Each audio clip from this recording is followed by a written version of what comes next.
ang iba't ibang mukha ng Sharon Cuneta sa kanyang mga programa sa ABS-CBN. Sa loob ng mahigit 4 na dekada, si Sharon Cuneta ay nanatiling isa sa pinakamalalaking bituin sa industriya ng aliwan sa Pilipinas. Nagsimula siya bilang isang singer sa edad na 12 at agad na kinilala dahil sa kanyang natatanging talento. Noong 1981, pinasok niya ang pag-arte at naging bida sa pelikulang Dear Heart, na siyang nagpasiklab sa kanyang matagumpay na career sa pelikula. Pinagsabay ni Sharon ang pagiging mga awit, aktres, at TV personality, patuloy na namamayagpag sa bawat larangang kanyang pinasok. Dahil sa kanyang walang humpay na tagumpay, kinilala siya bilang megastar, isang titulong tunay niyang pinatunayan sa paglipas ng mga taon. Sa ABS-CBN, nagkaroon siya ng iba't ibang programa na nagpakita ng kanyang talento at kakayahang makipag-ugnayan sa kanyang mga tagahanga. Isang musikang ako na sa telebisyon noong 1986, pinagkatiwalaan si Sharon ng kanyang sariling musical variety show, ang The Sharon Cuneta Show, na naging isa sa mga pinakapaboritong programa tuwing Linggo ng gabi.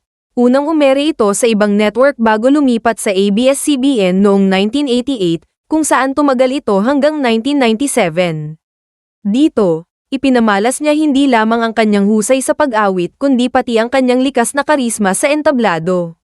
Matapos ang isang maikling pahinga, bumalik siya sa telebisyon noong 1998 sa pamamagitan ng Sharon, isang talk and music show na umere sa loob ng 6 na taon. Muli niyang binuhay ang programa noong 2006, at nagpatuloy ito hanggang 2010, na patuloy na nagbibigay ng inspirasyon at aliw sa kanyang mga taga-subaybay. Pagpasok sa mundo ng reality TV noong 2010, pinalawak pa ni Sharon ang kanyang TV career sa pamamagitan ng pagiging host ng reality talent search na Star Power, Sharon Search for the Next Female Pop Superstar. Isa sa mga sumali rito ay si Angeline Quinto, na kalaunan ay hinirang bilang Grand Champion. Matapos ang 5 taong pagtatrabaho sa ibang network, nagbalik siya sa ABS-CBN noong 2015 bilang isa sa mga hurado ng celebrity talent show na Your Face Sounds Familiar kasama sina Jed Madela at Gary Valenciano.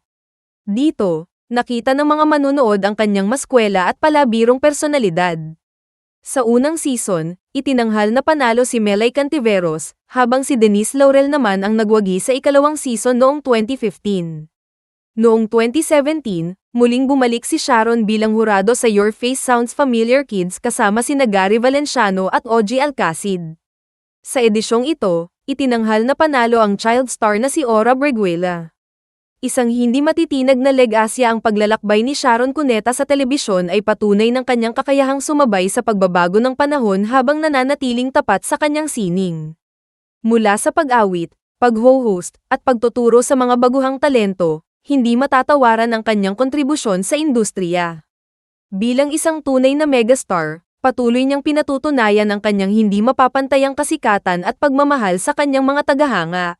Kita mo kung paano siya natuwa at na-impress sa bawat performance.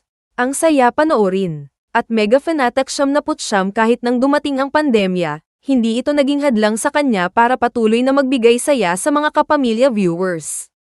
Noong 2021, bumalik siya bilang hurado sa pangatlong season ng regular edition ng Your Face Sounds Familiar, kung saan si Clarice de Guzman ang hinirang na panalo.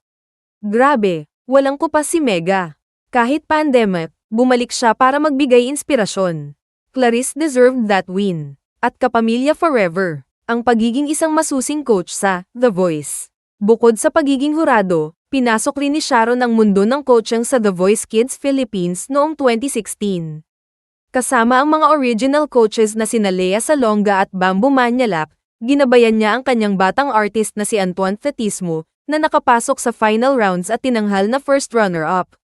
Dahil sa husay niyang magturo at gumabay sa kanyang mga alaga, muli siyang kinuha bilang coach sa unang season ng The Voice Teens Philippines noong 2017. Kung saan nakasama niya sina Lea, Bambo, at Sarah Geronimo. Sa pagtatapos ng kompetisyon, ang kanyang protege na si Jeremy Glinoga ay nakakuha ng 4th place. Napaka-passionate ni Mega bilang coach. Sobrang hands-on siya at mahal niya ang kanyang team. At Serenative, ang unang pagganap sa isang teleserye. Matapos ang halos 43 taon sa industriya, sa wakas ay pinasok na rin ni Sharon Cuneta ang mundo ng teleserye. Noong 2021, Naging bahagi siya ng huling season ng sikat na primetime series na FPJs Ang Probinsyano.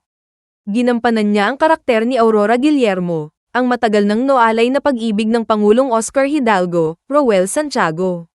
Sa seryeng ito, nakatrabaho rin niya sa unang pagkakataon si Julia Montes, na gumanap bilang kanyang anak na si Mara.